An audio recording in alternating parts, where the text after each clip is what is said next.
6:50, time for the morning sprint. Let's start with Chris Reese tracking an alert day and some freezing rain and snow headed our way. That's right. The alert day already turning mean this morning as the radar showing you where the freezing rain and sleet is starting to work its way into the picture. This is just the first surge of moisture coming in, and more that'll be filling in back from the south and west. We take you throughout the day, and we see how we get towards 8:30. That heavier snow starts to move in from the west. Through lunchtime and into the early afternoon, the snow likely comes down at 3/4 of an inch towards an inch per hour before things clear out later on this evening. A widespread 3 to 6 inches is expected. Because of the quick moving nature of this storm, my gut says to aim towards the lower end of that 3 to 6 inches, but nonetheless, it's an impactful event today that will create travel delays not only into the morning, but into the afternoon and evening as well. Speaking of travel delays, so far we're not seeing any in the world of traffic. I'm watching this morning, and so far it's everything that you would expect to see. We do have one crash being reported on I-94. It's not creating any delays right now, but throughout Platteville, we're starting to see some of the yellows begin to show up. We're going to be watching that closely as we go throughout the morning. Well, the upcoming cold stretch isn't just a risk for you, but also for your home. Here's some ways to protect your home. So keep in mind, keep your drafty doors closed and your windows. Make sure your gaps are better insulated in your home. Also, check your plumbing. Make sure your exterior wall spouts are drained and that all hoses are disconnected from your house. And finally, you can consider getting an ice rake for your roof in case of those ice jams. Several southern Wisconsin communities have declared snow emergencies already. So far, they include Beloit, Lodi, Clinton, Marshall, Portage, Partyville, and some Prairie. You can find the details over on our website. Within the last half hour, 20 more schools have decided to close their buildings today. Some are switching to virtual learning. Others, like Madison Public Schools, have closed buildings and canceled virtual learning. You can see the closures scrolling at the bottom of your screen. And we have an updated list at channel3000.com. New unemployment numbers are set to come out in just a few hours. And as we've been reporting, women are being hit the worst by this recession. Some are going as far as calling it a she-cession.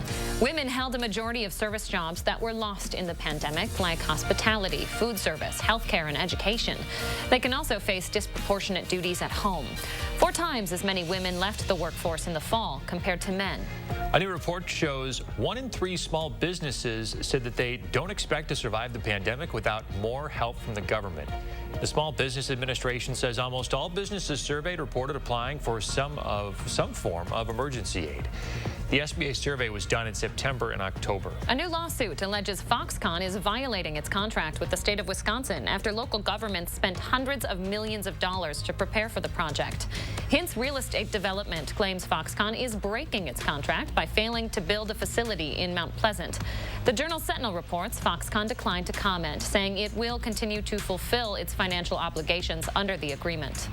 House Democrats plan to pass a resolution today stripping freshman GOP Congresswoman Marjorie Taylor Greene of her committee assignments. The Georgia representative has embraced conspiracy theories.